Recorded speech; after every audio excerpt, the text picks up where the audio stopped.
All right, welcome back to our series on covering this book, Early Retirement Extreme by Jacob Lung Fisker. And again, this isn't a review per se, it's really more book highlights. And this video will really set the tone, kind of the foundation for really the rest of the book. And I would say kind of the foundation for all of Fisker's philosophy that he lives in his life, and also what he covers throughout this book. So without more context than that, let's just jump into some of the quotes. Let me zoom out here.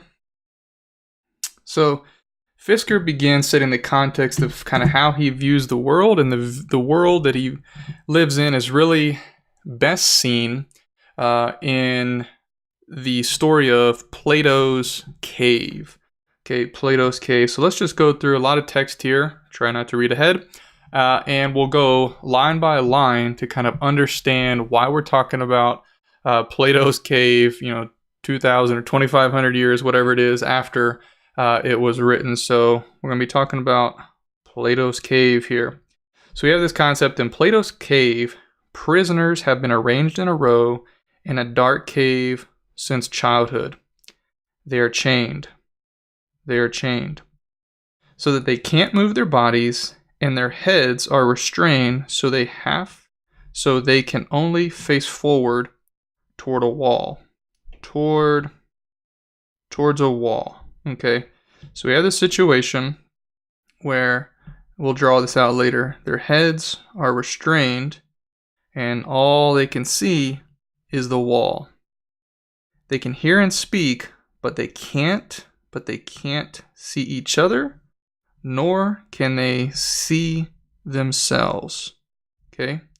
So we have prisoners, mixing up the colors here. Prisoners are obviously in this cave. They're chained. They can only see the wall. Okay?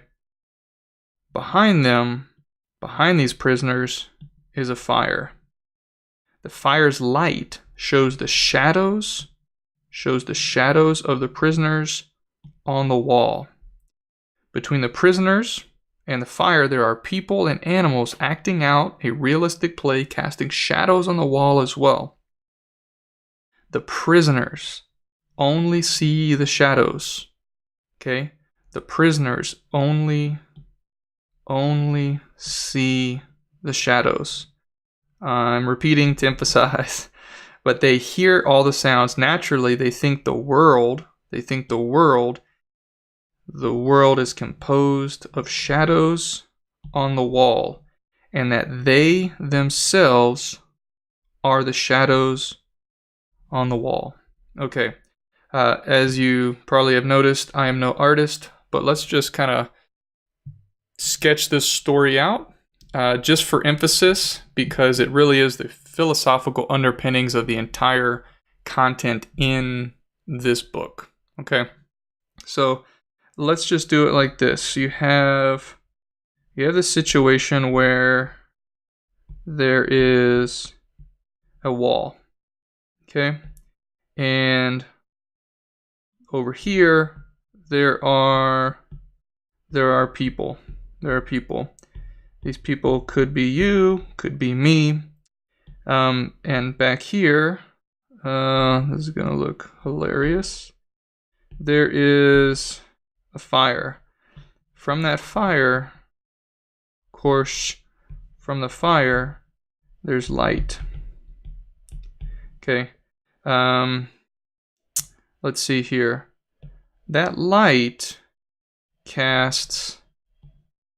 We just come here, light coming behind the people. What's reflected here onto the wall are shadows.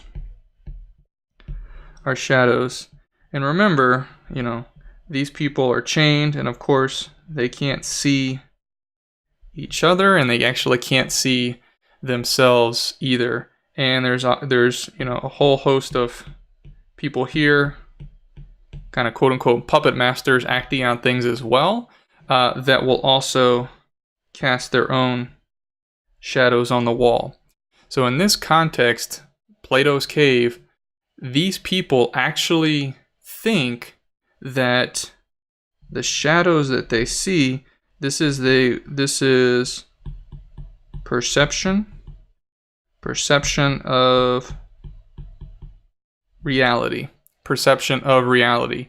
Now, if this is too philosophical, kind of warned you in the last video, that's okay if you're having a hard time relating to this example. The modern day example of this concept is the Matrix. I think that's how they spelled the Matrix, kind of the trilogy there with Neo. Neo, eventually escaped, which we'll come to in the second quote. But before that, all the people were actually being in the Matrix, being used as batteries. That's this situation here. So Plato's Cave, i.e. the Matrix. Okay.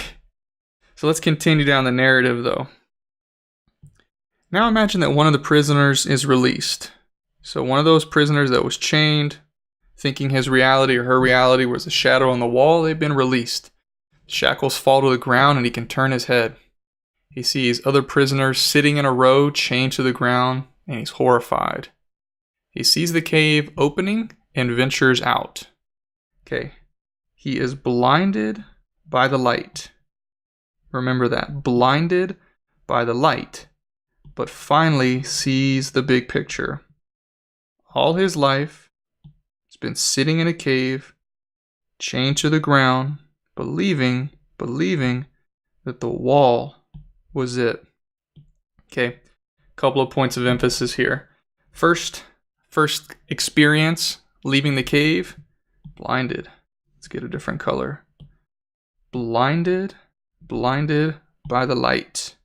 Okay, but finally, which is really over some period of time, sees the big picture. Big picture. If you remember the Matrix, leaving the Matrix, taking the red pill, I guess it was, and now, actually the first experience I think Neo had, not being blinded by the light, but he threw up. He's gonna pop and he throws up, right? There is an experience of, oh my goodness, what the heck is this whole world outside of this cave?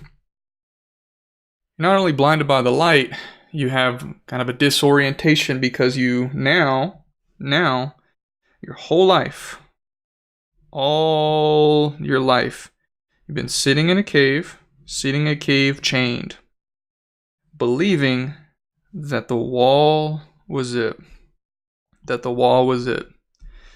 Okay, so now we're still in Plato's Cave, we're still in the Matrix, but start to connect the dots between this and the world we're in now.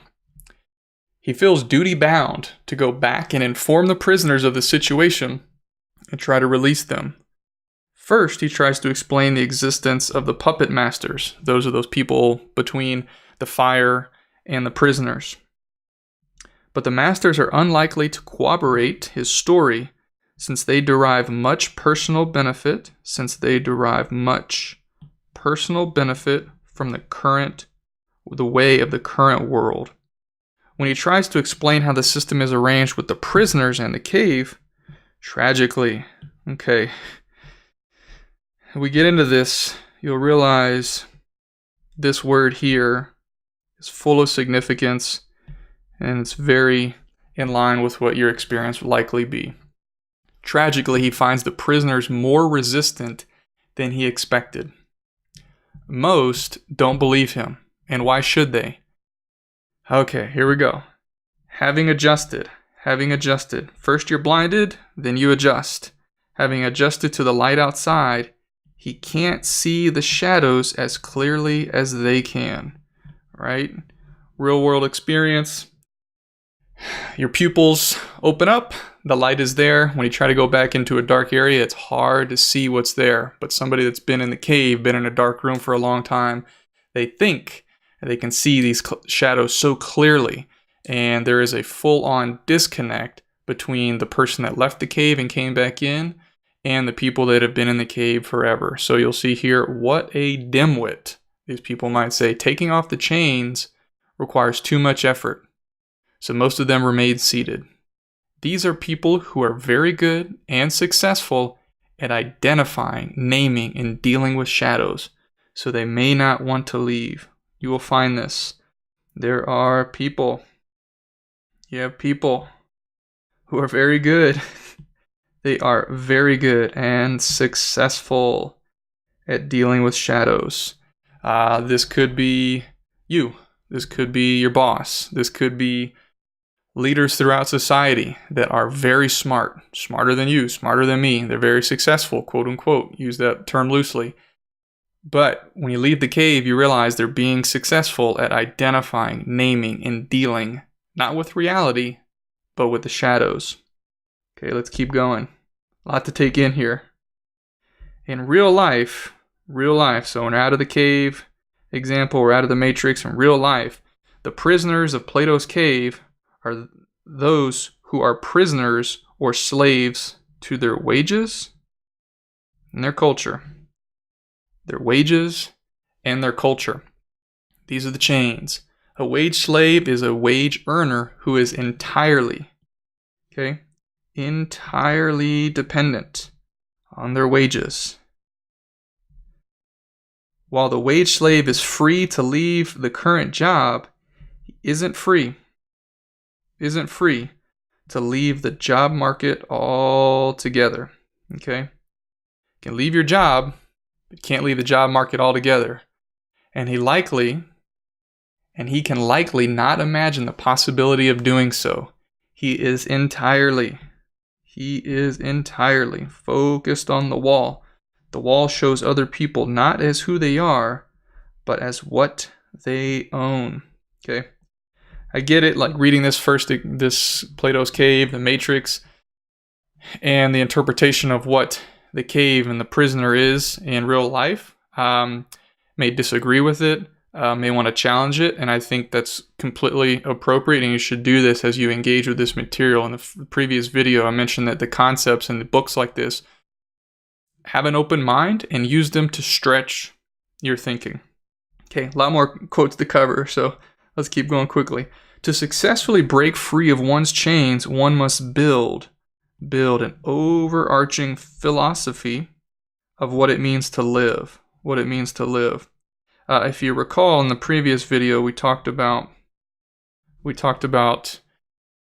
saving, spending less, saving more, investing smarter, but really what the study that we need to engage in order to become financially independent is to really learn how to live. This Renaissance man, Renaissance lifestyle, focusing on your operating system and your application, etc., being a whole person. Again, specialization is for insects. We need an overarching philosophy of actually what it means to live, and that is, as argued in the book, that's the way to successfully break free of your chains. So ignore most of the personal finance books out there. They only explain how to play. By the game, how to play the game by the rules. Instead, use the rules to play a different game. Don't try to be the best person in chains at identifying, naming, and dealing with shadows. That is the rules of the game. You're in the cave and you're getting all this personal finance help or all these how-to helps. And what you're trying to do is stay within the cave, stay within the matrix, stay within the game. And you're trying to be the best shadow identifier in the whole cave. Okay, that is not what we want to do here. Okay, that's like the 37 tips in order to save $100 this month. Okay, those tactics may serve a purpose, but those are really puzzle pieces to an overarching view of how to live, how to engage, and conduct yourself in a different game altogether. Again, the puzzle piece might be relevant, but don't let that one puzzle piece become the entire puzzle. Let's keep going.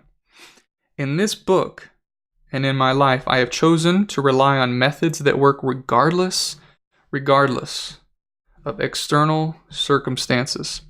As long as your country has a market economy and does not force anyone to work. However,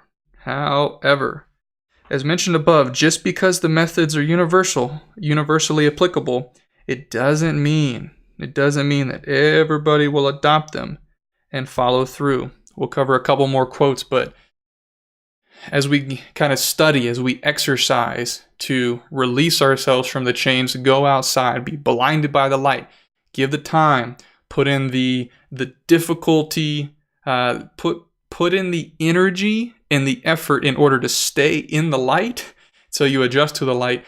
You might go back into the cave. You might, like we said earlier, tragically find people that just think you're a dimwit. It doesn't mean that everybody will adapt them and follow them. So at first, don't worry about what others are doing. If this resonates with you, you do it, but just be prepared that even though these principles and these methods will over time just become like common sense to you, not everybody will agree with them, and certainly not everyone will adopt them or follow through. Why? Why not? Well, changing your frame of mind is key to escaping, but change is a challenge. Change is a challenge. Why? This challenge can become a struggle if your frame of mind is incompatible with your adopted lifestyle. Right? You might have been watching this video and there's a certain amount of anger rising up within you that says, who does this author, or even me as I'm just highlighting some quotes, who does this person on the YouTube channel think he is? How are you going to tell me to live my life? Okay, that could be a sign. That could be a sign that you're facing some of this challenge, that your frame of mind is incompatible with your adopted lifestyle. Right, so this book, after all, is about leaving Plato's Cave and prescribes a lifestyle makeover, rather than a simple quick fixes to patch problems of other lifestyles. Right, this is a ground up rebuild of a lifestyle. Recognize that it requires study, it requires energy, because the challenge is to change our frame of mind. This change isn't easy. Not everybody can do it. In a sense, so let's just highlight that again. Just want to highlight, this is a narrow road here. In a sense, it's like running a marathon or getting into shape. Running a marathon is technically easy. I would say simple. But he says easy. But few have the persistence to actually go through with it. And even fewer are already in such physical conditions so you can do it without preparation. Mental blocks are similar. Okay, like I said, if your change in mind is challenging because your frame of mind might be incompatible with your currently adopted lifestyle, it's much easier to say that something can't work than it is to find a way to make it work. Okay, here we go. Find a way. Find a way. Find a way to make it work. There are always excuses. I don't want it enough. It is nice, but I can't do it, they say. So don't expect people to immediately understand when you start casting chains off. There will also be resistance from well-adjusted people. Okay, there will also be resistance from well-adjusted people who like to see everybody fit a particular model and who don't tolerate anyone with different values. They'll tell you that you are unrealistic and irresponsible. Okay, this is don't expect. Okay? This is actually really important as you begin the journey down financial independence, and that's certainly true if you start adopting principles that are ascribed in this book, that not in whole, but in a large part, I also personally believe. Don't expect people to immediately understand, okay? That is, I'm just letting you know for your own personal expectation setting, that things that you might be so excited about, or things that become so clear to you, people might just think, you're a dimwit. What are you talking about? That is not the way these shadows look. It's okay. Okay? Don't be dissuaded by that. Don't dismiss them. Don't be negative towards them. You focus on you. You focus on adjusting to the light, and you focus on living life outside of the cave. I'll just wrap here with this video. I know we've kind of gone long here, but financial independence and extreme early retirement is still for explorers, and the pioneers of a new lifestyle. They will be followed by others. I don't know if they'll be followed by others or not, but I can certainly agree, as we've been kind of mentioning and repeating in the last several quotes, this is a pathway not just to reach a certain amount of financial quote-unquote success, but it's discovering a new way of life. The new way of life is for explorers and pioneers, not of a patchwork to patch up your current lifestyle, but of a new lifestyle.